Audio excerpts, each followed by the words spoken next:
इस कचरा नायक से सस्ती शराब और बगल की तेज दुर्गंध आ रही थी, लेकिन यह सब उसके जीवन में हुई एक बड़ी त्रासदी के कारण था। और त्रासदी यह नहीं थी कि शावर का पानी खत्म हो गया था और निश्चित रूप से वह जल्द ही अपनी जिंदगी बदल देगा, लेकिन थोड़ा धैर्य रखो मेरे दोस्त। उसके माता पिता एक आपराधिक संगठन और ट्रक्कुन के कारण एक बेहतर जगह चले गए थे, लेकिन यह शराबी कोई साधारण व्यक्ति नहीं था। वह एक जागृत व्यक्ति था जिसके पास क्रूर शक्तियां थीं और उसने विदेश में 5 साल एक भाड़े के सैनिक के रूप में बिताए थे, जिससे उसकी मानवता का कुछ हिस्सा खो गया था। तो जब वह घर लौटता है, उसके माता पिता को जागृत लोगों के एक आपराधिक संगठन द्वारा दफनाया गया था। ये मुझे सही नहीं लगता। हमारे नायक, जिसका नाम केन है, वह अपनी सारी सैन्य जानकारी और देवताओं से प्राप्त शक्तियों का उपयोग करके इस समस्या में शामिल सभी चीजों और लोगों को नष्ट कर देगा। वह संगठन में घुसपैठ करेगा और उन्हें एक एक करके खत्म करेगा। उसे लिंग की परवाह नहीं होगी। शुभ रात्रि लड़की, मैं तुमसे कल मिलूंगा। एक फोन बजता है। एक युवा महिला बाहर की ओर दौड़ती है, चलते हुए अपने जूते पहनती है। उसका बैज उसे एक रिपोर्टर के रूप में पहचानता है। नाम है ओई मियाहारा। वही इमारत से बाहर दौड़ती है। उसे अभी भी अपना टिकट खरीदना है। टोक्यो बस टर्मिनल पर रिपोर्टर की बस इंतजार कर रही है। सुबह से दोपहर तक के सभी टिकट बिक चुके हैं। सौभाग्य से युवा महिला ने अपने गंतव्य के लिए आखिरी उपलब्ध टिकट खरीद लिया, जो बस के लिए एक काफी शानदार सीट है। पत्रकार थोड़ी नापसंदगी के साथ बगल में देखती है। उसके बगल में एक आदमी बैठा है जो बेघर आदमी जैसा दिखता है। वह अफसोस करती है कि सभी जगहों में से वह यहाँ आ गई। नाराज होकर महिला सोचती है कि इस आदमी का क्या मामला है। ओई को उस आदमी से शराब की गंध आ रही है। और भी बुरा यह है कि उसके कपड़े इतने गंदे हैं कि वह शायद सीट को गंदा कर रहा है। जिस तरह से वह सो रहा है, ऐसा लगता है कि वह बेघर आदमी पूरी रात शराब पीता रहा। रिपोर्टर अपनी नाक भी ढक लेती है क्योंकि उसके बगल में बैठा आदमी है। ओई अपने बैग से एयरपॉड्स निकालती है और संगीत सुनने लगती है ताकि वह इस अप्रिय उपस्थिति से खुद को विचलित कर सके। वह आदमी शांति से सोता रहता है। ओई को भी नींद आने लगती है। वह सुबह से ही बुरा दिन बिता रही है। वह युवती संगीत सुनते हुए सो जाती है। उसे उम्मीद नहीं थी कि उसका दिन और कितना बुरा हो सकता है। नींद के अंधेरे से ओई आगे की ओर फेंके जाने पर जाग जाती है। उसके एक ईयरबड उड़कर फर्श पर गिर जाता है। उसके आसपास के लोग चिल्ला रहे हैं। वो महिला समझने की कोशिश करती है कि क्या हो रहा है। उसने जागते ही एक जोरदार धमाका सुना। डरी हुई ओई सोचती है कि यह सब क्या हो रहा है। उसके चारों ओर लोग गिरे हुए हैं।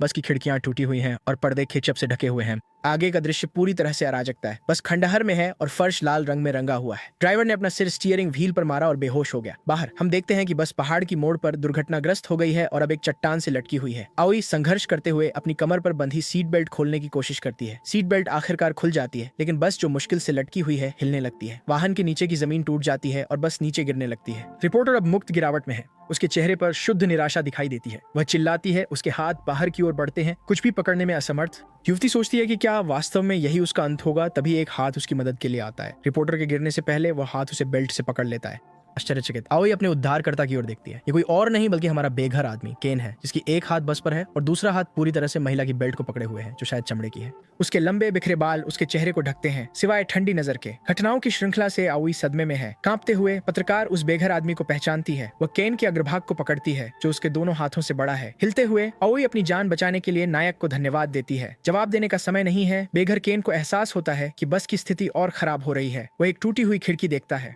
वो मौके का फायदा उठाता है और महिला को, जो अभी भी धन्यवाद कह रही है, खिड़की से बाहर फेंक देता है। वो स्तब्ध है और उड़ जाती है। जैसे ही केन बस के साथ गिरता है, महिला विपरीत दिशा में उड़ती है। ओई घास में अपनी पीठ के बल जोर से गिरती है। वो शिकायत करती है कि बेघर आदमी ने उसे अचानक बाहर फेंक दिया, लेकिन तभी बस, जो अभी भी गिर रही है, विस्फोट हो जाती है, जिससे रिपोर्टर की एक छोटी चीख निकल जाती है। अभी भी अपने चेहरे को ढकने के लिए हाथ उठाए हुए रिपोर्टर दृश्य को देखती है। ओई चिंतित हो जाती है, ये महसूस करते हुए कि बस में अभी भी लोग थे। वाहन ढलान पर लुढ़कता रहता है। पत्रकार केवल अविश्वास में देख सकती है। अब जब कुछ भी इसे रोक नहीं रहा है, बस पानी की ओर मुक्त गिरावट में है। पहले समुद्र बस को पूरी तरह निगल लेता है, लेकिन जल्द ही वाहन का सिरा सतह पर फिर से उभर आता है। पानी और चट्टानों के बीच परिवहन का एक छोटा हिस्सा अभी भी देखा जा सकता है। पहाड़ की सड़क पर एक भीड़ पहले से ही इकट्ठा हो रही है, हमेशा एक आपदा देखने के लिए उत्सुक। दुर्घटना इतनी भयानक थी कि इसमें 10 से अधिक कारें शामिल थीं, दोनों लेन में, और लड़की पूरी तरह से एक चट्टान पर फंसी हुई है। ओई का मुंह खुला का खुला रह जाता है जब उसे कुछ एहसास होता है। जिसने उसे बचाया वो वही बेघर आदमी था जो उसके बगल में बैठा था। जैसे ही वह याद करती है, रिपोर्टर उन सभी खोई हुई जिंदगियों का शोक मनाता है। वह एक पल के लिए चट्टान पर झुककर खुद को शांत करने की कोशिश करती है, लेकिन एक चीख उसे उसके विचारों से बाहर खींच लाती है। ऊपर खड़े बच्चे जो त्रासदी देख रहे हैं बताते हैं कि कुछ लोग बच गए हैं। अविश्वास में ओई किनारे की ओर बढ़ती है ये देखने के लिए।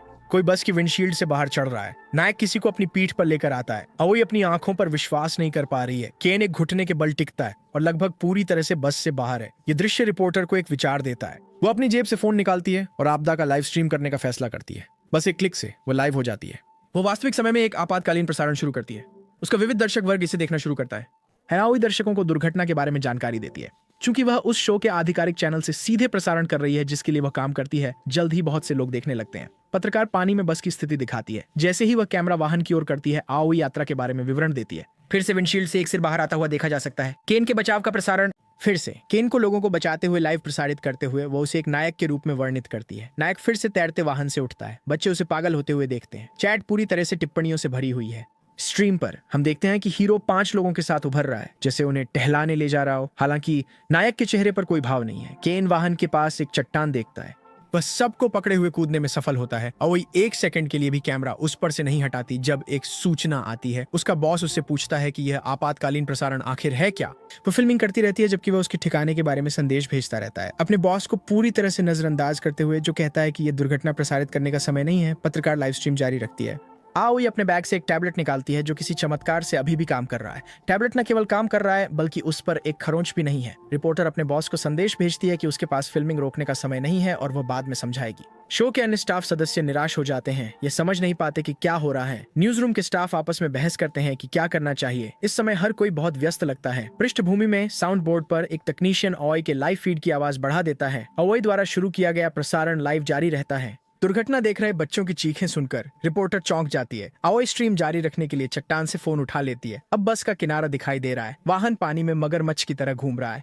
धारा बस को 2 चट्टानों की ओर खींचने लगती है। केन देखता है कि वाहन बहकर जा रहा है। हालांकि एक बचाई गई महिला को 2 लोग पकड़े हुए हैं क्योंकि वह बहुत परेशान है। महिला चिल्लाती है, असहनीय, कि उसका बेटा अभी भी बस में था और उसे अकेले बचाने का कोई मतलब नहीं था अगर उसे भी नहीं बचाया गया। बस पूरी तरह से पानी में डूब जाती है। एक पल के लिए केन स्थिति का आकलन करता है। नायक बारिश की ओर देखता है जैसे कुछ सोच रहा हो, फिर वह पानी की ओर दौड़ता है। केन यानागिमोटो लहरों में सिर के बल गोता लगाता है। रिपोर्टर को अंततः एहसास होता है कि नायक वही व्यक्ति है जिसने उसे बचाया था। केन डूबे हुए वाहन की ओर तैरता है। पानी के नीचे नायक अपनी आंखें खोलता है। अपनी शक्तियों को सक्रिय करते हुए नायक की आंखें चमकने लगती हैं। बस के अंदर हल्की नीली रोशनी फैल जाती है। मलबे के बीच देखते हुए केन लड़के को खोजता है। जल्द ही नायक बच्चे को ढूंढ लेता है। लड़का बस के मलबे के बीच बेहोश है। केन बच्चे की ओर तैरता है। वह पीड़ित को दबाए हुए धातु की एक छड़ पकड़ता है। इसे अपनी शक्तियों का उपयोग करते हुए हीरो लड़के के ऊपर से मलबा हटाता है। केन लड़के को खतरे से बाहर निकालता है। बच्चे को अपनी बाहों में पकड़े हुए हीरो बेहोश पीड़ित की ओर देखता है। अब बच्चे को लेकर नायक डूबती हुई बस से बाहर तैरता है। हालांकि वाहन डूबता रहता है और स्थिति अधिक खतरनाक हो जाती है। केन अपने चारों ओर हो रही हलचल को देखता है और इधर उधर देखता है। नायक समझता है कि अब दोनों खतरे में हैं। शक्ति से चमकते हुए नायक बच्चे को ढाल देता है जब मलबा डूबती हुई बस की दिशा में गिरता है। बाहर रिपोर्टर चिंतित होकर स्थिति देख रही है। वह अभी भी अपने फोन से फिल्म बना रही है। सोच रही है कि कहीं केन बस में फंसा तो नहीं है क्योंकि वह बाहर नहीं आया है। लहरों में एक चमकीली पीली चमक दिखाई देती है। पानी में एक बड़े विस्फोट से हर कोई हैरान है, जिससे बस का मलबा उड़ने लगता है। बच्चे की मां निराशा में देखती है। उसकी आंखों में आंसू भर आते हैं जब वह अपने बेटे के बारे में सोचती है जो बस में रह गया है। एक आदमी मां को रोकता है जब वह अपने बेटे के पीछे पानी में कूदने की कोशिश करती है। उनसे उसे जाने देने की विनती करती है। सभी की उम्मीदों के विपरीत पानी से एक हाथ उभरता है। हमारे नायक का हाथ एक चट्टान को मजबूती से पकड़ता है। एक पल में केन खुद को ऊपर खींचता है, बच्चे को बाहों में लिए हुए। महिला स्तब्ध और राहत महसूस करती है कि उसका बेटा बचा लिया गया। मां लड़के को गले लगाती है जिसने किसी चमत्कार से एक आंख पहले ही खोली है। नायक उनके पुनर्मिलन को बिना कोई भावना दिखाए देखता है। हजारों लोग आपातकालीन प्रसारण के माध्यम से इस दृश्य को देखते हैं। चैट उस रहस्यमय व्यक्ति के वीरतापूर्ण कार्य पर उन्मत्त हो जाता है। अंततः अग्निशमन विभाग पहले उत्तरदाताओं के साथ पहुंचता है। जो भी व्यक्ति इस स्थिति को करीब से या प्रसारण के माध्यम से देख रहा था, अब केन को एक महान नायक के रूप में देखता है। बारिश से अंधेरे बादलों के बीच से सूरज की किरणें निकलने लगती हैं। समाचार साइट्स का अनुमान है कि 12 वाहनों की दुर्घटना संगठित अपराध के कारण हुई थी। दुर्घटना में मृतकों की संख्या 200 लोगों तक पहुंच गई। जनता ने इस घटना में रुचि दिखाना शुरू किया। हालांकि वे वास्तव में जो हुआ उसकी गंभीरता को नहीं समझ पाए। ये कहानी टोक्यो के सुबह के समाचार में घोषित की गई और सार्वजनिक सुरक्षा पर सवाल उठने लगे। हालांकि कुछ पत्रकारिता लेखों ने नए सार्वजनिक नायक पर ध्यान बनाए रखा। आधुनिक समाज का ध्यान उस रहस्यमय व्यक्ति पर केंद्रित था जिसने तटीय सड़क से गिरी बस से लोगों को बचाया। कुछ दिनों बाद एक इमारत के अंदर एक निश्चित कर्मचारी को डांट पड़ रही थी। स्टूडियो के अंदर बॉस का भाषण जारी रहा। आओई धैर्यपूर्वक अपने बॉस की शिकायतें सुन रही थी कि आपातकालीन प्रसारण कितना गैर जिम्मेदाराना था। लड़की इस बात से हैरान थी कि उसके सहकर्मी उसके बारे में कितने चिंतित थे। रिपोर्टर के बॉस ने उसे बताया कि हर कोई बेहद चिंतित था क्योंकि वह दुर्घटना के बीच में फंस गई थी। आओई को तब बहुत अच्छा लगा जब उसने अपने वरिष्ठ से सुना कि अब सब ठीक है क्योंकि वह सुरक्षित है। हालांकि पत्रकार औपचारिक माफीनामा पत्र लिखने से नहीं बच सकी। जैसे ही ओई जाने वाली थी, उसके बॉस ने स्पष्ट कर दिया कि उसे सिर्फ एक पत्र लिखने की सजा इसलिए मिली क्योंकि प्रसारण बहुत सफल रहा था। काम पर वापस भेजे जाने के बाद रिपोर्टर सोचने लगी कि रहस्यमय हीरो ठीक है या नहीं। उसने पैरामेडिक्स से उस आदमी के बारे में भी पूछा था, लेकिन वह बिना कोई निशान छोड़े गायब हो गया था। टोक्यो के गुमनाम हीरो की कहानियों को कवर करने के लिए नियुक्त ओई उसे धन्यवाद देने के लिए दृढ़ थी। तभी रिपोर्टर को अपने उद्धारकर्ता के साथ साक्षात्कार करने का विचार आया।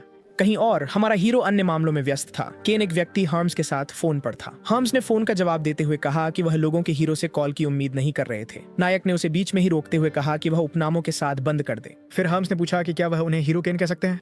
केन ने धैर्य खोते हुए जवाब दिया कि उसने गपशप करने के लिए फोन नहीं किया। दूसरी तरफ के व्यक्ति ने हंसते हुए कहा कि वो सिर्फ मजाक कर रहा था और हीरो से पूछा कि उसे क्या चाहिए। केन ने उसे बताया कि वह किसी को ढूंढ रहा है। टोक्यो के महान शहर में एक और दिन शुरू होता है। दीवारों पर एक पोस्टर रहस्यमय लोगों के नायक की खोज की घोषणा करता है। दीवार पर चिपके कागज पर उस दृश्य की एक फोटो है जहां उसने बस यात्रियों को बचाया था। प्रसारण कार्यालयों के अंदर अराजकता का माहौल है। स्टाफ के फोन पर कई शरारती कॉल्स आ रही हैं जो नायक के बारे में झूठ बोल रही हैं। बैठते हुए आओई को रहस्यमय व्यक्ति की खोज शुरू करने का पछतावा होता है। पत्रकार सोचता है कि कितनी फर्जी खबरें फैल रही हैं। ऑनलाइन विभिन्न लोग कॉस्प्ले कर रहे हैं और लोगों के नायक होने का नाटक कर रहे हैं। चीजें तब बदलती हैं जब स्क्रीन पर एक छोटी संख्या दिखाई देती है। एक सूचना ने आओई का ध्यान खींचा। ये रिपोर्टर के एक पुराने सहयोगी से है। महिला जल्दी से घोषणा करती है कि उसे थोड़ी देर के लिए कार्यालय छोड़ना होगा। अपना बैग उठाती है और बाहर निकल जाती है। उसके सहकर्मी सोचते हैं कि वह इतनी व्यस्तता के समय कहाँ जा रही है। एक सहकर्मी उस महिला को पुकारने की कोशिश करता है जो पहले ही जा चुकी है, बिना यह देखे कि उसकी मॉनिटर स्क्रीन पर क्या था। एक सफेद कार शहर के पार जाती है। वाहन खाली सड़क पर तेजी से चलता है। कार के अंदर ओई फोन कॉल पर है। वह कहती है कि वह वही व्यक्ति है जिसे पहले एक संदेश मिला था और शहर से बाहर ड्राइव करती रहती है। आगे एक संकेतक दिखाता है कि कब्रिस्तान दाईं ओर है। वाहन अब पार्क हो चुका है। फोन पर से एक फोटो में दिखाया गया है कि बहुप्रतीक्षित हीरो कई साके की बोतलों के साथ एक कब्र के पास बैठा है। फोटो लेने वाला व्यक्ति खुद को ताकेरू अकियामा के रूप में पहचानता है। टकेरू कुछ महीने पहले कब्रिस्तान में था जब एक अजीब कपड़े पहने आदमी एक कब्र के पास दिखाई दिया। पत्रकार रिपोर्ट करता है कि भेंट चढ़ाने के बाद उस आदमी ने बहुत सारी शराब खरीदी और उस कब्र के पास जाती है जहां हीरो को देखा गया था। महिला उस जगह को ध्यान से देखती है। अपने फोन पर खोजते समय रिपोर्टर को याद आता है कि मुखबिर ने कहा था कि कब्र जून में बनाई गई थी। आओई को याद आता है कि उसके बगल में बैठे व्यक्ति से शराब की गंध आ रही थी। साथ ही उसके पैंट और जूतों पर कीचड़ भी था। पत्रकार को पछतावा होता है जब उसे एहसास होता है कि उसके बगल में बैठा व्यक्ति कोई भिखारी नहीं बल्कि शोक में डूबा एक युवा व्यक्ति था। ताकेरू की ओर मुड़कर महिला पूछती है कि क्या जानता है कि यह किसकी कब्र है। नायक को खोजने के लिए दृढ़ संकल्पित आओई यह भी पूछती है कि परिवार के लिए कौन जिम्मेदार है। यहाँ तक कि टीवी पर भी एंकर लोगों के हीरो की खोज की घोषणा करता है। अत्यधिक जीवंत शहर विज्ञापनों और पोस्टरों से भरा हुआ है जो रहस्यमय व्यक्ति की तलाश कर रहे हैं। सारी पब्लिसिटी के बावजूद केन अब साधारण कपड़े पहनकर सड़कों पर बिना ध्यान दिए चलता है। अपने बाल कटवाकर और दाढ़ी बनवाकर नायक ने अपनी युवा उपस्थिति फिर से प्राप्त कर ली है। चिंतित कि जो लोग उसे ढूंढ रहे हैं वे उसकी शक्तियों को पहचान सकते हैं। युवा व्यक्ति सोचता है कि वह संगठित अपराध को खत्म करना कितना पसंद करेगा, लेकिन उसका शरीर पूरी तरह से ठीक नहीं है। केन ने अपराधियों को फंसाने के लिए एक जाल बिछाया था। नायक ने निष्कर्ष निकाला कि यह उसके लिए अधिक सुरक्षित होगा। काफी जांच के बाद युवा व्यक्ति को पता चला कि संगठित अपराध समूह का एक बहुत धनी प्रायोजक है। एक विशेष व्यक्ति को ध्यान में रखते हुए केन ने अपराधी को अपने पीछे लाने के लिए एक सही बहाना ढूंढ लिया। युवा व्यक्ति का अपराधी का ध्यान आकर्षित करने का स्पष्ट उद्देश्य था। अगर अपराधी उसे ढूंढने आते तो उसे मायना जमोटो के ठिकाने के बारे में सुराग मिल सकते थे। केन एक परिचित जगह पर आराम से टहलता है। मदद की पुकार नायक को चौंका देती है। नायक घबराकर इधर उधर देखने लगता है। फिर वह रुक जाता है और दूर देखने लगता है। संतुष्ट होकर केन खुद से बात करता है। किसी को धन्यवाद देता है कि उसे यह मिल गया। एक अंधेरी गली में सूट पहने कई संदिग्ध लोग इकट्ठा हैं। कुछ लोग सुरंग के बाहर खड़े होकर धूम्रपान कर रहे हैं जबकि अन्य बातचीत कर रहे हैं। थोड़ी दूर पर किशोरों का एक समूह एक स्पोर्ट्स कार के पास इकट्ठा है। एक बच्चा दूसरे से पूछता है कि पिछली रात की पार्टी कैसी थी। दूसरा बच्चा जवाब देता है कि उसने लड़की को बेच दिया क्योंकि वह उससे थक गया था। जमीन पर सुइयां और संदिग्ध छोटे बैग पड़े हैं। कुछ लड़कों ने इतनी जोरदार पार्टी की कि वे पूरी तरह से थके हुए लग रहे हैं। आस की एक कार की पिछली सीट पर एक लड़की लेटी हुई है। लड़की जागती है और बाहर की बातचीत सुनती है। एक तीखे चेहरे वाला किशोर लड़की से कहता है कि वे उसके जैसी लड़कियों के साथ बहुत मजा करते हैं। लड़का उसके चेहरे को पकड़ता है और एक वेब को पास लाता है। कहता है कि यह महंगा है और मुफ्त में नहीं होगा। लड़की डर के मारे अपनी आंखें बंद कर लेती है। इससे पहले कि वह उसे वेब का उपयोग करने के लिए मजबूर कर सके, उसके साथ ही चिल्लाता है और वह चौंक जाता है। वेब वाला लड़का देखता है कि क्या हो रहा है। एक आदमी अपनी जेब में हाथ डाले अपराधियों की ओर चल रहा है। हमारा लड़का केन अपने आसपास के गुंडों को देखता है। अपराधी बहुत आत्मविश्वासी हैं। उस युवक को ऐसे देख रहे हैं जैसे वह पागल हो। दूर से लड़का अभी भी लड़की का चेहरा पकड़े हुए है, दृश्य को देख रहा है। केन उन आदमियों की ओर मुस्कुराता है और उन्हें कचरा कहता है। नायक पास आता है। गंदे लोगों से कहता है कि वे बस गंदगी के ढेर हैं जो खुद को नियंत्रित नहीं कर सकते। गुस्से में भरे गुंडे का सामना करते हुए हीरो कहता है कि वहाँ हर कोई सिर्फ कायरों का झुंड है। पहले से ही गुस्से में गुंडा और भी गुस्से में हो जाता है। वह पूरी ताकत से केन के चेहरे पर मुक्का मारता है। युवा को सबक सिखाने की चाह में वह आदमी लगातार एक के बाद एक मुक्के मारता रहता है। दूर से देख रहे कुछ गुंडे उस बच्चे की पिटाई देखकर हंसते हैं। चूंकि केन ने पलटवार नहीं किया, हमलावर पूछता है कि पहले की सारी बहादुरी की बातें कहां गईं। बिना चोट खाए नायक आदमी की मुट्ठी को हवा में ही पकड़ लेता है। युवक आदमी के हाथ को पकड़ते हुए दबाव डालता है। गुंडा दर्द से चिल्लाता है जैसे उसका हाथ कुचला जा रहा हो। उनके चारों ओर अपराधी स्थिति से परेशान हो जाते हैं। एक और गुंडा पीछे से केन पर हमला करने की कोशिश करता है। नायक जल्दी से अपनी स्थिति बदलता है और दूसरे आदमी को वहीं पर लात मारता है जहां उसे सबसे ज्यादा चोट लगती है। वो आदमी तुरंत गिर जाता है, दर्द से लकवाग्रस्त। लात की ताकत से गुंडा उड़ता हुआ दीवार से टकराता है जैसे एक रैगडॉल। गिरा हुआ वो आदमी पहले से ही बेहोश है। केन चारों ओर देखता है कि अगला कौन है। चूंकि कोई नहीं हिलता, वह उस सभा की ओर चलने लगता है जिसे उसने अभी बर्बाद किया है। आत्मविश्वास से भरा नायक गुंडों से कहता है कि वह केवल अपनी रक्षा कर रहा है क्योंकि उन्होंने पहले उसे मारा। कोई जवाब न मिलने पर हीरो फिर से पूछता है कि क्या उन्होंने समझा कि यह लड़ाई उनके कारण हो रही है। गुंडे गुस्से में आ जाते हैं जब गुंडे युवा व्यक्ति की दुस्साहस पर क्रोधित हो जाते हैं। एक भीड़ के रूप में कायर उस युवा व्यक्ति की ओर बढ़ते हैं। हालांकि केन प्रतिद्वंद्वी की पहल से उत्साहित है, यही तो वह चाहता था। पहला व्यक्ति तेजी से आता है, मारने के लिए तैयार। केन वार को चकमा देता है और वह आदमी लड़खड़ाते हुए आगे बढ़ जाता है। युवा व्यक्ति उसके भागने से पहले उसका सिर पकड़ लेता है और उसे जोर से जमीन पर पटक देता है। दूसरा गुंडा पीछे से एक छोटे चाकू के साथ आता है। बिना किसी कठिनाई के युवा व्यक्ति हमले को चकमा देता है। सब कुछ बहुत तेजी से होता है। केन उस आदमी के चेहरे पर थप्पड़ मारता है और उसे उड़ाता है। वह आदमी गेंद की तरह उड़ता है और बाकी गुंडों को गिरा देता है, जैसे स्ट्राइक में होता है। शरारती किशोर समझने लगते हैं कि कुछ अजीब हो रहा है। आप स्पष्ट रूप से देख सकते हैं कि अंधेरी गली के पार एक हलचल हो रही है। लड़कों में से एक एक छायादार आकृति की ओर मुड़ता है और उससे स्थिति संभालने के लिए कहता है। विकृत शैतानी दिखने वाला व्यक्ति कहता है कि वह इसे संभाल लेगा। शैतान आगे बढ़ता है, सोचता है कि जो भी यह अराजकता फैला रहा है वह जरूर मजबूत होगा। लेकिन जब वह बदसूरत व्यक्ति पहुंचता है तो वह पूरी तरह से चौंक जाता है। रहस्यमय युवा व्यक्ति के पैरों के पास आखिरी गिरा हुआ गुंडा पड़ा है। केन आराम से अपने कपड़े झाड़ता है। सभी गुंडे जमीन पर बिखरे पड़े हैं। शैतान नायक को पुकारता है और पूछता है कि वह आखिर है कौन। बिना पीछे मुड़े युवा व्यक्ति जवाब देता है कि वह बस एक राहगीर है। नए आए गुंडे का सामना करते हुए केन कहता है कि पार्टी बहुत शोरगुल वाली थी, इसलिए वे देखने आए कि क्या हो रहा है। नायक की ओर बढ़ते हुए शैतान उसे कहता है कि घमंड करना बंद करो। गुंडा पूरी रफ्तार से उस युवा व्यक्ति की ओर दौड़ता है। फिर से युवा व्यक्ति बस घूंसे से बच जाता है। केन जवाब में उस आदमी की पसलियों पर एक किक मारता है जिससे वह झुक जाता है। शैतान उड़ने से पहले नायक अपना हाथ बढ़ाता है और गुंडे को सिर से पकड़ लेता है। पूरी तरह से गुस्से में केन अपनी अंतिम चाल की तैयारी करता है। वह आदमी के चेहरे पर इतनी जोर से मुक्का मारता है कि वह टीम रॉकेट से भी दूर उड़ जाता है। शैतान पीठ के बल दीवार से टकराता है जहां किशोर हैं और वे अवाक रह जाते हैं, सोचते हुए कि यह आदमी आखिर है कौन। अब भी दृश्य को देखते हुए लड़के गुंडे के शरीर को निर्जीव रूप से जमीन पर गिरते हुए देखते हैं। अब भी सदमे में अमीर बच्चे प्रतिक्रिया देना शुरू करते हैं।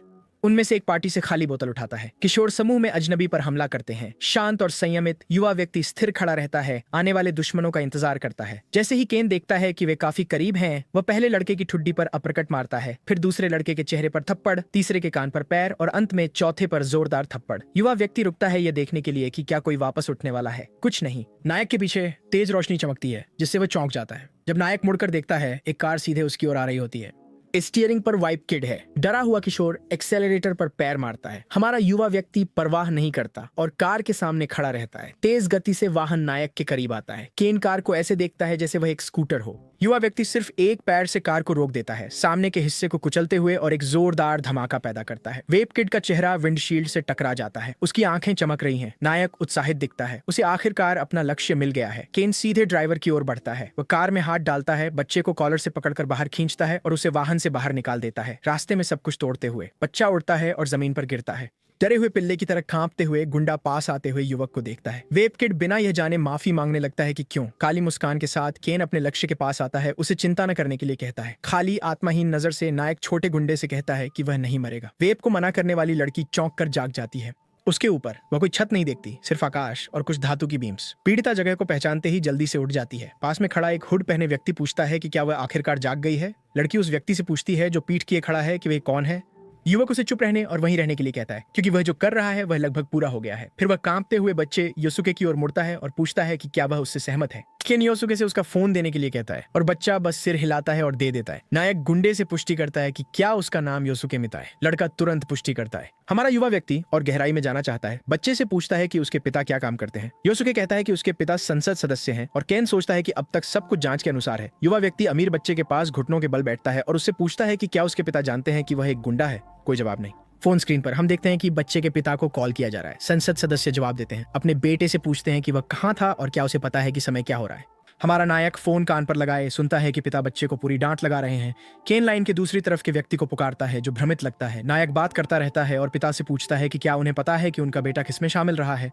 केन योसुके से जुड़े अपराधों की सूची बनाना शुरू करता है। उसके पिता को बताता है कि चूंकि अमीर बच्चा रंगे हाथों पकड़ा गया है, उसे कम से कम 10 साल की जेल हो सकती है। इसके अलावा युवा व्यक्ति संसद सदस्य को बताता है कि आसपास की सभी लग्जरी कारों के कैमरों से सबूत है। भ्रमित व्यक्ति पूछता है कि क्या केन पुलिस के साथ है। नायक जवाब देता है कि वह सिर्फ एक राहगीर है, लेकिन उसके बेटे और उसके दोस्तों ने उसे भयानक चीजों से गुजारा। फोन को योसुके की ओर धकेलते हुए हमारा आदमी मुस्कुराता है और कहता है कि वह मुआवजा चाहता है क्योंकि गुंडों ने ही सब कुछ शुरू किया था। दूसरी तरफ बच्चे का पिता पूछता है कि क्या यह सच है। हार मानकर प्ले बॉय बस अपने पिता से माफी मांगता है।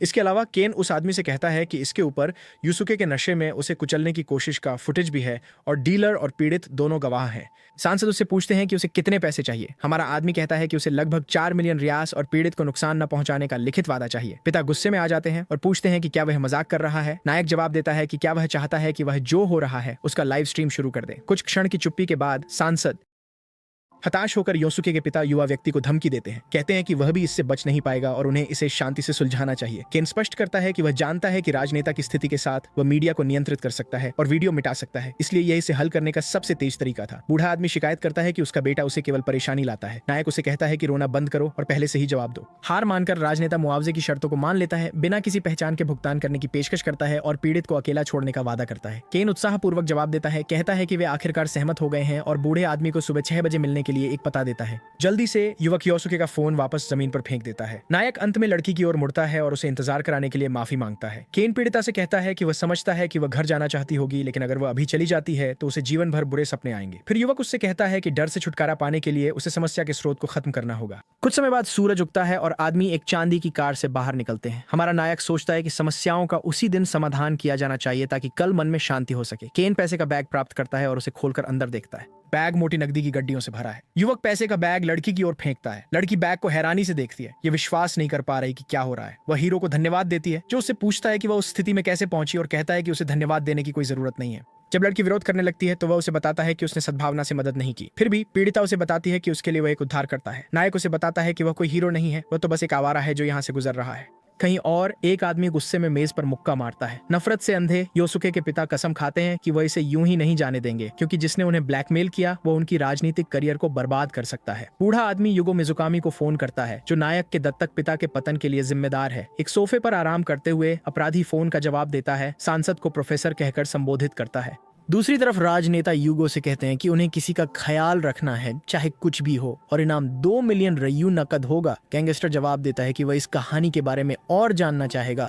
मुस्कुराते हुए यूगो राजनीतिज्ञ के आदेश प्राप्त करता है। एक समाचार रिपोर्ट जून की घटना का वर्णन करती है, जिसमें एक अकेले व्यक्ति ने गिरती हुई बस से कई लोगों को बचाया। टैबलेट पर वीडियो देख रहा एक व्यक्ति रहस्यमय नायक को पहचानता हुआ लगता है और पूछता है, क्या यह वास्तव में वही है? एक घबराई हुई महिला अपने नाखून चबाते हुए कहती है कि चेहरे और हरकतों से देखते हुए ये वही हो सकता है। एक गंभीर नजर के साथ महिला जोड़ती है कि सबसे ज्यादा उसे उसकी आभा याद है, यह अद्वितीय है। एक और आदमी गुस्से में मेज पर थप्पड़ मारता है। उसे लगा था कि हमारे हीरो की युद्ध में यशा की तरह मौत हो गई थी। अंधेरे कमरे में संदिग्ध लोग सोचते हैं कि वे कैसे बच गया। लाल आंखों वाली महिला कहती है कि अब घबराने का कोई मतलब नहीं है, उन्हें याद दिलाते हुए कि बैठक का कारण अगले कदमों पर चर्चा करना है। टेबल के दूसरी तरफ बैठा आदमी कहता है कि इसी के को रिपोर्ट करना बेकार है, उन्हें खुद ही इससे निपटना होगा। लाल आंखों वाली महिला समूह का ध्यान आकर्षित करती है। वह अपने पीछे हल्के रंग के सूट में एक आदमी से पूछती है कि वह अभी भी फोन पर क्यों है। कॉल खत्म करते हुए आदमी कहता है कि उसने कांग्रेसी मायदा के घर एक गुंडा भेजा है। युगो मिजुकामी कहते हैं कि लगता है बूढ़े आदमी का बेटा कुछ बिगड़ैल लड़कों के साथ शामिल हो गया। टेबल पर कोई पूछता है कि 7 स्टार सोसाइटी कब से बच्चों से निपट रही है, लेकिन उन्हें जल्दी से रोक दिया जाता है। विषय पर वापस आते हुए नीली आंखों वाला आदमी पूछता है कि दूसरों का क्या विचार है कि केन आगे क्या करेगा। पीले टाई वाला आदमी कहता है कि उसे कोई अंदाजा नहीं है। उसके व्यक्तित्व को देखते हुए वह आदमी किसी भी क्षण 7 स्टार्स मुख्यालय में आ सकता है। नाखून चबाती हुई लड़की कहती है कि वह इतना मूर्ख नहीं है कि ऐसा लापरवाह काम करे। वह समझाती है कि नायक शायद बेहद शक्तिशाली सहयोगियों को इकट्ठा कर रहा है। उसके नाखून चबाने से उसकी उंगली से खून निकल रहा है। जैसे ही एक नया सुंदर दिन शुरू होता है, एक महिला एक निवास के चौड़े गेट पर घंटी बजाती है। घर के अंदर से एक आदमी दरवाजा खोलने लगता है। जैसे ही केन मियाजिमा गेट के पीछे से प्रकट होते हैं, महिला दृढ़ता से कहती है कि उसने आखिरकार उन्हें ढूंढ लिया। युवा व्यक्ति रिपोर्टर को घूरता है, यह नहीं जानता कि क्या कहना है। केन महिला से पूछते हैं कि उसने यह जगह कैसे ढूंढी और वह जवाब देती है कि वह कई बार यहाँ आई थी, लेकिन कभी उन्हें नहीं ढूंढ पाई। हमारे आदमी दीवार के सहारे कूल अंदाज में खड़ा होकर पूछता है कि वह क्या चाहती है, ये स्पष्ट करते हुए कि उसे इंटरव्यू में कोई दिलचस्पी नहीं है। आओई जल्दी से मान जाती है और उसे बताती है कि वह इसीलिए नहीं आई थी। फिर रिपोर्टर समझाने लगती है। वह उसकी आंखों में देखती है और कहती है कि वह वास्तव में सिर्फ धन्यवाद कहना चाहती थी। एक पल की चुप्पी के बाद केन आश्चर्यचकित रहता है और आओई शर्मिंदा दिखती है। पत्रकार हीरो का फोन उधार मांगता है, पहले ही उसके हाथ से छीनते हुए। डिवाइस में इधर उधर देखते हुए वो पागल लड़की पूछती है कि उसने उसे क्यों बचाया और उसके संपर्क में आने का कोई तरीका क्यों नहीं छोड़ा, जैसे कि इसका कोई मतलब हो। आओई रुक जाती है जब वह फोन पर कुछ अजीब देखती है। केन का फोन लोगों को 3 श्रेणियों में विभाजित करता है, जिन्हें वह कॉल करता है, जो उसे कॉल करते हैं और जिन्हें वह अनदेखा कर सकता है। पत्रकार उसके संपर्कों को व्यवस्थित करने के इस अजीब तरीके की जांच करता है। बेशर्मी से महिला अपना नंबर तीसरे समूह में जोड़ देती है। फिर ओई उसे देखती है और पूछती है कि वह समूह जिसमें वो कॉल करता है और वह जिसमें वो जवाब देता है उनमें क्या अंतर है। फोन वापस लेते हुए केन जवाब देता है कि अंतर यह है कि उसने कॉल किया या नहीं। महिला पूछती है कि क्या इसका मतलब है कि जिन लोगों को वो कॉल करता है वे उसके लिए महत्वपूर्ण है। युवक बिना जवाब दिए उसकी ओर देखता है। रिपोर्टर आगे बढ़ते हुए मान लेता है कि इसका मतलब है कि जो लोग उसे कॉल करते हैं वे महत्वपूर्ण नहीं है। थोड़ी असहजता से केन कहता है कि बात वैसी नहीं है। फिर वह आगे कहता है कि वास्तव में दूसरा समूह उन लोगों का है जिन्हें वह नजरअंदाज नहीं कर सकता। ओई पूछती है कि क्या उसे उस समूह को बदलना चाहिए जिसमें उसने अपना नंबर डाला था, और वह लड़का कहता है कि यह ठीक है जैसे है। उसे चिढ़ाते हुए वह लड़का कहता है कि यह एक बड़ी गलती होगी किसी ऐसे व्यक्ति की कॉल को नजरअंदाज करना जिसने उसे देखने के लिए सब कुछ रोक दिया। पत्रकार थोड़ा शर्माती है, केन की मुस्कान की सराहना करती है। फिर वह खुद मुस्कुराती है और धन्यवाद के रूप में उसे कॉफी खरीदने की पेशकश करती है। कुछ समय बाद वहाँ एक कैफे में एक दूसरे के सामने बैठे हुए हमेशा बातचीत का आनंद लेते हुए लगते हैं। एक आदमी कार की खिड़की से उन दोनों को देखता है। केन को अच्छे मूड में देखकर पीछा करने वाला निष्कर्ष निकालता है कि दुनिया वास्तव में एक अद्भुत जगह है। कारण यह है कि उसने वहां बैठे युवा व्यक्ति को लोगों का हीरो पहचाना। कार में बैठा आदमी तिरस्कार के साथ कहता है कि एक बिगड़ैल लड़का भी कैफे में लड़की के साथ फ्लर्ट कर सकता है। केन पत्रकार को उसके टैक्सी तक छोड़ता है, हमेशा अलविदा कहता है और कहता है कि वह फिर से संपर्क करेगी। जैसे ही कार चलती है वह इस बात का जश्न मनाती है कि वह उसे धन्यवाद कह पाई, उसे कॉफी खरीद पाई और वे टहलने भी गए। एक पल के लिए युवती रुकती है और विचार करती है। ये महसूस करते हुए कि उसने लगभग उस लड़के के साथ डेट कर ली थी, वह कार की खिड़की पर अपना चेहरा मारती है, जिससे टैक्सी ड्राइवर अपने खुद के बुरे भाग्य पर विचार करता है। केन कार को थोड़े अराजक तरीके से जाते हुए देखता है। फिर नायक जोर से कहता है कि उसे कुछ समय से एक अजीब पूर्वाभास हो रहा है। अपने पीछे एक नजर डालते हुए वह वहां खड़े लोगों से पूछता है कि वे कौन हैं। पीछा करने वाला व्यक्ति आता है और कहता है कि केन को चिंता करने की जरूरत नहीं है, वे संदिग्ध लोग नहीं है। फिर वह आदमी अपना बिजनेस कार्ड दिखाता है। उसका नाम केसुके हिदा है और वह कहता है कि वह एक निजी जांच एजेंसी से है। हमारा आदमी कार्ड को संदेह से देखता है, जबकि तथाकथित जासूस एक मामले के बारे में बात करना शुरू करता है जहां छात्रों पर हमला किया गया था। केसुके, जिसने अभी दावा किया था कि वह संदिग्ध नहीं है, उसे सबसे संदिग्ध तरीके से सहयोग करने के लिए कहता है। केन कार्ड लेता है, ये कहते हुए कि स्थिति दुर्भाग्यपूर्ण है। एक मुस्कान के साथ जो संदिग्ध जासूस से भी अधिक संदिग्ध है, नायक कहता है कि वह निश्चित रूप से सहयोग करेगा। एक पार्क के पास हम एक बातचीत सुनते हैं। केसुके बात करते हैं कि यह कितना भयानक अपराध है। छात्र दावा करते हैं कि उन्हें अचानक एक व्यक्ति ने हमला किया। जासूस के बगल में शांति से चलते हुए युवा व्यक्ति पूछता है कि क्या शायद छात्रों ने कुछ ऐसा किया जिससे उन्हें पीटा गया। जासूस चलना बंद कर देता है, लेकिन केन जारी रखता है, कहता है कि न केवल वे इसके लायक थे बल्कि वे गुंडों को पीड़ितों की तरह दिखने के लिए पैसे भी देते हैं। केसुके कहते हैं कि इस मामले में अच्छी खबर और बुरी खबर है। वह युवा व्यक्ति से पूछते हैं कि क्या वह जानता है कि वे क्या हैं। बिना उत्तर की प्रतीक्षा किए वह व्यक्ति आगे बढ़ता है। अच्छी खबर यह है कि उसके ग्राहक ने उससे हमलावर को मारने के लिए नहीं कहा। जब गुंडे युवा व्यक्ति को घेर लेते हैं तब भी वह बुरी खबर नहीं बताता।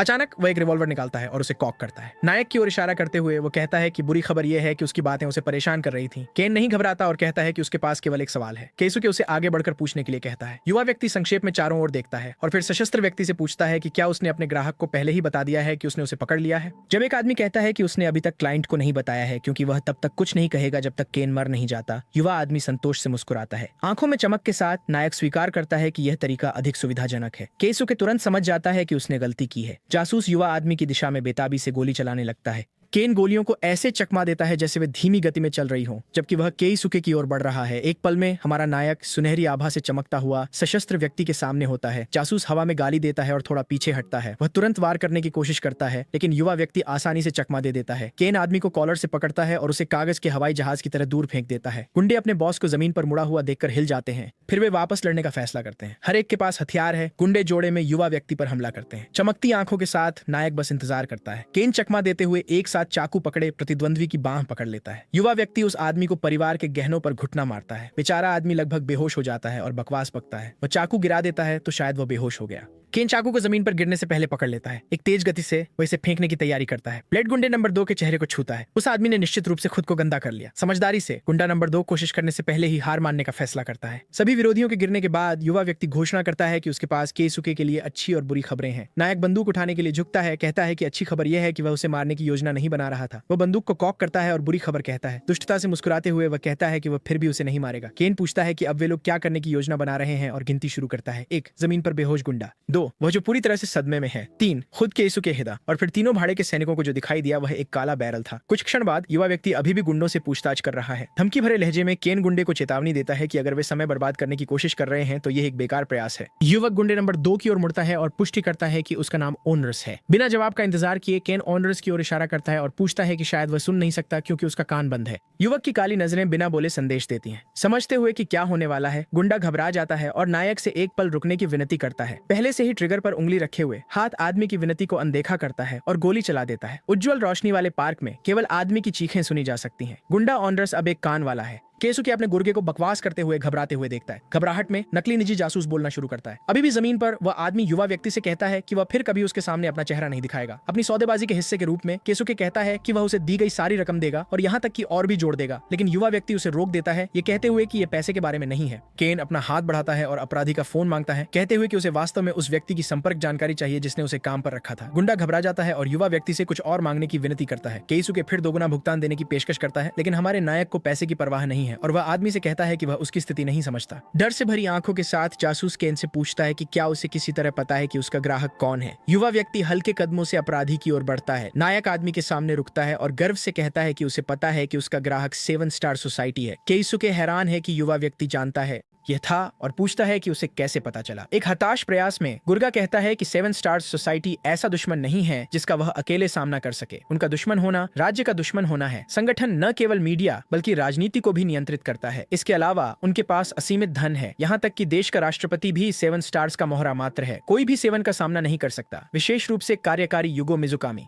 अपनी जैकेट में कुछ खोजते हुए केसुके नायक से कहता है कि न केवल वह कभी बदला नहीं ले पाएगा बल्कि उसे देश छोड़कर भागना पड़ेगा। वह कांपते हाथ से युवा व्यक्ति को अपना फोन बढ़ाता है, कहते हुए कि वह उसे एक चेहरा परिवर्तन विशेषज्ञ से मिलवाएगा। हमारे नायक को कोई परवाह नहीं है। वह अपना कान खुजलाता है और भाषण सुनते हुए जम्हाई लेता है। केन हताश व्यक्ति के पास झुकता है और कहता है कि वह सलाह की सराहना करता है, लेकिन वह कोई सौदा या बातचीत की पेशकश नहीं कर रहा है। युवक सरलता से समझाता है कि केसुके के पास फोन सौंपने के अलावा कोई विकल्प नहीं है। जैसे ही ठंडी धातु केसुके के चेहरे को छूती है, नायक पूछता है कि शायद उसके कान भी बंद हैं। दुश्मन के चेहरे पर बैरल को घुमाते हुए केन कहता है कि उसे लगता है कि सभी गुंडों को सुनने में समस्या है। जल्दी से लक्ष्य बदलते हुए युवा व्यक्ति एक खतरनाक मुस्कान दिखाता है और पूछता है कि शायद उस आदमी की समस्या उसकी आंखों से है।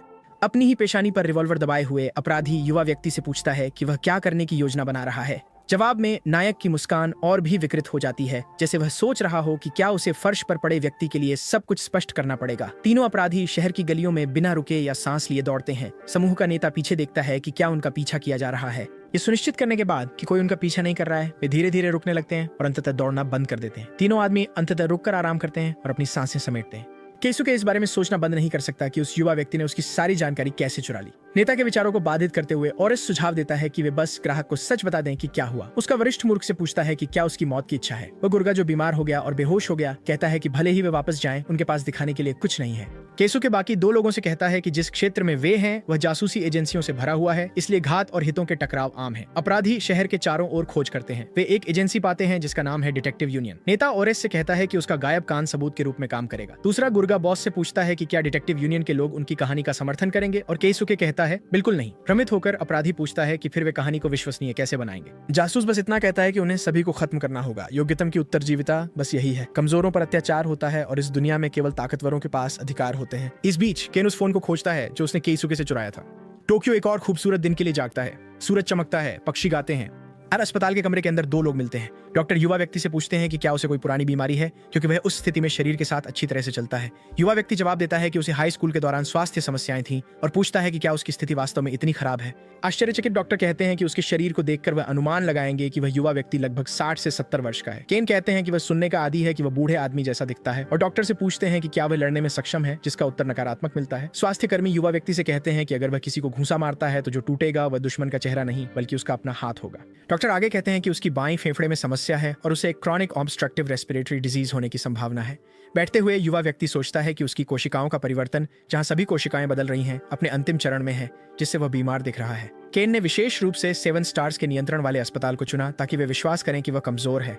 हमारा आदमी सही जाल बिछाने से संतुष्ट है, अब उसे बस इंतजार करना है। अपराध जगत में एक पीले टाई वाला आदमी एक काम कर रहा है। उसके दाहिने हाथ में एक कागज का लिफाफा है। वह अपनी मंजिल पर पहुंचता है और दरवाजा खोलता है, जिससे रोशनी अंदर आती है। वह आदमी अंधेरे कमरे में लोगों का ध्यान आकर्षित करता है। 2 बैठे हुए व्यक्ति उसे सुनते हैं कि बैठक का समय लगभग हो गया है और पूछते हैं कि बाकी लोग कहाँ हैं। लाल आंखों वाली महिला जवाब देती है कि युगो एक समस्या को सुलझाने गया है। साकी का आघात उसे बहुत चिंतित कर रहा है, इसलिए वह नहीं आएगी और काजुकी कई को नवीनतम जानकारी देने गया है। महिला हंसती है और कहती है कि स्थिति स्कूल के समूह परियोजना जैसी लगती है। उसके बगल में बैठा एक लड़का कहता है कि यह सिर्फ एक अपराधी के लिए बहुत ज्यादा ड्रामा है। पीले टाई वाला आदमी कागज का लिफाफा मेज पर रखता है और कहता है कि उसे केन यानागिमोटो के बारे में कुछ चर्चा करनी है। मेज पर बैठे 2 लोग दस्तावेज को देखते हैं और खड़ा आदमी कहता है कि केन की आज एक नियमित जांच हुई थी और परिणाम वही है जो वे देख रहे हैं। लाल बालों वाली महिला पूछती है कि यह क्या है, क्योंकि लड़का महत्वपूर्ण नहीं है। मरीज। उसके बगल में बैठा आदमी कहता है कि जाहिर है वह युद्ध के मैदान में और बस दुर्घटना में घायल हुआ। और पीले टाई वाला आदमी कहता है कि यही तो बात है और यह हमला करने का सही समय है। यह भी पुष्टि हुई कि लड़के ने विश्वविद्यालय लौटने के लिए नामांकन किया। लाल बालों वाली महिला जोड़ती है कि अगर वह समूह परियोजनाओं पर काम करना चाहता है तो विश्वविद्यालय वह है जहां 7 स्टार्स सोसाइटी के मजबूत संबंध हैं। फिर वह वहां के कुछ लोगों को याद करती है जिन्हें वह जानती है।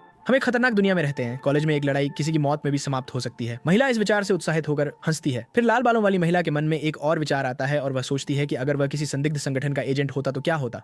बिल्कुल मजाक कर रहा हूँ। संदिग्ध व्यक्ति दस्तावेज को वापस मेज पर रख देते हैं। सुरक्षा समिति के सचिव अत्सुशी अयानोकोजी कहते हैं कि वह इसका ध्यान रखेंगे। इसे छुपाना मुश्किल होगा, इसलिए मैं पूरी सच्चाई समझाऊंगा, कहते हैं किमितो मिनाटो, जो देश की सबसे बड़ी दूरसंचार कंपनी के मालिक हैं। लेकिन यह कहानी तभी काम करेगी जब वह पहले से ही मर चुका हो। विश्वविद्यालय में 7 स्टार्स के संबंध उसे खत्म करने के लिए पर्याप्त नहीं होंगे। कंजाकी टोमो।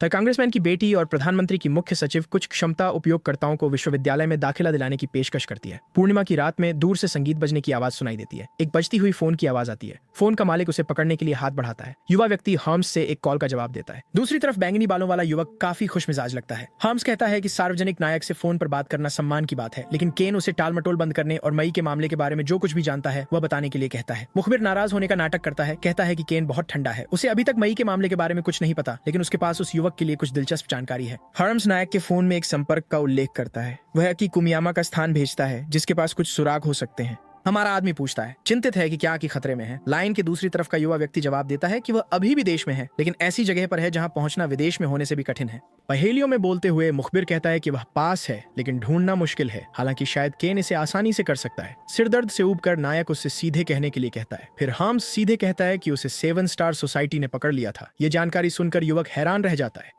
केन एक पल के लिए रुकता है और जो उसने सुना उसे समझने की कोशिश करता है। ऐसा लगता है जैसे उसके पैरों के नीचे की जमीन खिसक गई हो, उसे शून्यता में छोड़ते हुए। नायक दौड़ने लगता है, फोन पीछे छोड़ते हुए, जो अभी भी कॉल पर है। हार्म्स खुद से बात करता है, कहता है कि लड़के को तब तक दौड़ते रहना चाहिए जब तक वह मर न जाए, जब तक उसकी सांसें थम न जाएं। केन इस खोज से गुस्से में है। हमारा नायक अकी को बचाने के लिए टोक्यो की सड़कों पर पागलों की तरह दौड़ता है।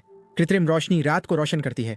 फोन कॉल पर जासूसों का एक समूह कहता है कि उन्होंने एक विशेष अपराधी का पता खो दिया है। अपनी ड्रिंक गिराते हुए एक आदमी फोन पर ध्यान से सुनता है। ह्यूगो जासूस से पूछता है कि उसका मतलब और गुंडों की जरूरत से क्या है। वह खुद ही स्टाफ की कमी से जूझ रहा है। कार्यकारी उदाहरण के रूप में बताता है कि वह फोन पर व्यक्ति के बॉडीगार्ड्स को काम पर रखना चाहता है और अगर वह व्यक्ति किसी दुर्घटना में मर जाए तो उन्हें बॉडीगार्ड्स की जरूरत नहीं रहेगी। कांग्रेसमैन मायदा के जवाब देने से पहले ह्यूगो फोन काट देता है। बड़ा आदमी फोन को घूरता है। गुस्से में वह उन लोगों से नफरत करता है जो अपनी जगह नहीं जानते। हर बार जब ह्यूगो उस छोटे बच्चे को याद करता है जो उसकी पकड़ से निकल गया तो उसे सिहरन होती है और इसे और भी बदतर बनाने के लिए वह आदमी जिसे वे मरा हुआ समझ रहे थे अचानक कहीं से आ गया। कार्यकारी अधिकारी बेचैनी से कमरे में चक्कर लगाता है। ह्यूगो एक विस्की की बोतल पकड़ता है और बड़बड़ाता रहता है कि कैसे बाधाएं उसके रास्ते में आती रहती हैं। वह बैठे हुए महिला पर पूरा पेय फेंक देता है, ये कहते हुए कि जो समस्याएं हल करने वाले हैं वे भी बेकार हैं। अपनी आंखों में खोखली नजर के साथ कार्यकारी महिला से कहता है कि उसे उसकी जीभ काट देनी चाहिए। महिला केवल डर से कांपती है, सिर झुका हुआ। माफी मांगते हुए एक संदेशवाहक ह्यूगो को बताता है कि 7 स्टार सोसाइटी को उनसे बात करनी है। वह आदमी कहता है, मैं तुरंत आता हूँ। वह यह भी आदेश देता है कि किसी को उस महिला पर नजर रखनी चाहिए और उसे किसी अन्य स्थान पर ले जाना चाहिए। 2 काले कपड़े पहने आदमी महिला को एक कार में धकेल देते हैं। तीसरा आदमी सिगरेट पीते हुए कहता है कि अगर महिला ने सिर्फ चारे की भूमिका निभाई होती तो सब कुछ ठीक होता। एक युवा व्यक्ति दृश्य में हस्तक्षेप करता है, पूछता है कि ये लोग क्या कर रहे हैं। लाल कपड़े वाली लड़की नायक को पहचानती है। सिगरेट वाला आदमी पूछता है कि ये आदमी आखिर है कौन। कैन एक पल के लिए सोचता है, लेकिन फिर से कहता है कि वो बस एक आवारा है जो यहाँ से गुजर रहा है। गुंडा वास्तव में उसके चेहरे पर हंसता है। वह पूछता है कि क्या कैन नशे में है या कुछ और। जैसे ही गुंडा उसे भगाने जाता है, कैन का हाथ पहले ही उसकी ओर बढ़ रहा होता है। महिला को पकड़े हुए लोग केवल अपनी गर्दन के पीछे से हवा का झोंका महसूस करते हैं जब कुछ तेजी से गुजरता है। सिगरेट वाला आदमी दूर फेंका जाता है। जैसे ही धूल बैठती है, नायक मजाक करता है कि बाकी लोग भी नशे में होंगे। बेहोश पड़े आदमी को देखते हुए वह कहता है कि अपराधियों ने इतना पी लिया कि वे बेहोश हो गए। युवक दूसरे 2 लोगों को देखता है और कहता है कि बेहोश होने से पहले उन्होंने बहुत परेशानी पैदा की। एक गुंडा अपना धैर्य खो देता है। सूट में आदमी आरोप लगाता है कि युवक कुछ ही समय में वह अपने प्रतिद्वंद्वी के सामने होता है। अपराधी को यह नहीं पता कि कैन मार्शल आर्ट्स में यासुओं से भी बुरा है, सब कुछ चकमा दे रहा है। नायक आदमी के सिर को गोलकीपर की तरह पकड़ता है, फिर गुंडे को कार के हुड पर पटक देता है। दूसरा आदमी देखता है कि उसके साथी के साथ क्या हुआ और फिर भी नायक पर हमला करता है, जो रसोई के चाकू से बच जाता है। हमारा आदमी चाकू वाले गुंडे को बालों से पकड़ता है, उसे 180 डिग्री घुमाता है और उसके चेहरे को कार के हुड पर पटक देता है। केन कहता है कि गुंडे की शराबी आदतें बहुत खराब होंगी जो इस तरह कार में गिर पड़ा, खासकर जब यह एक काफी महंगी कार है। युवा आदमी गुंडे को बालों से उठाता है और पूछता है कि क्या वह सहमत है, लेकिन वह आदमी जो अब गंदगी में लिपटा हुआ है स्पष्ट रूप से किसी और ही दुनिया में है। नायक बेहोश अपराधियों से कहता है कि उस नशे की हालत में वे नीचे ही रहें तो बेहतर है। वह चतुर लड़की जो खुद को छुपा रही थी गली से बाहर आती है। केन आवाज की ओर देखता है, उत्सुकता से भरा हुआ। रोते हुए लड़की पूछती है, क्या बहुत देर हो गई है? हमारा आदमी लड़की का हाथ पकड़ता है। युवा व्यक्ति माफी मांगता है और कहता है कि यह सब उसकी गलती है। अकी ज्यादा समय नहीं लेता यह समझाने में कि केन की बहन उत्तर के पड़ोसी देश भाग गई। लड़का आश्चर्यचकित हो जाता है। लड़की आगे कहती है कि उसने ह्यूगो मिजुकामी को फोन पर इसके बारे में बात करते हुए सुना।